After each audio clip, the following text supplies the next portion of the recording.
ख्रिस्ताची ओळख झाली आणि जर तुम्ही पाप करत बसला तर शास्त्र काय सांगतं, पुन्हा देव येऊन तुम्हाला त्यातनं बाहेर काढणारच नाही. मग ही प्रवृत्ती कुणाची? हेरोदाची प्रवृत्ती. कोणतं? स्वर्गीय ज्ञानाची चव घेणं, शास्त्रातल्या गहन गोष्टी जाणून घेऊन ख्रिस्ताचा जन्म कुठं व्हायचा हे माहीत करून घेणं आणि पुन्हा पाप करणं म्हणजे हेरोदासारखं ख्रिस्ताचा घात करणं.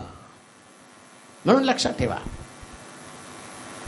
आज तुम्हीच नाताळ करत नाही, बरेच ज्यांना ख्रिस्त माहित नाही ते लोक सुद्धा येशूचा शोध घेत ते म्हणतात कसला नाताळे बघायला येऊ. त्यांना नाही नाताळ माहित, ख्रिस्ताचा जन्म माहित नाही, पण ते म्हणतात.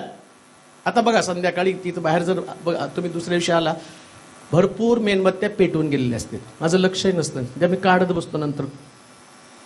कारण त्यांना वाटतं की येशूचा जन्म झाला, प्रकाश दिसला, यांच्या मेणबत्ती लावायची, एक मनोकामना बोलायची, लेकरू होऊ दे.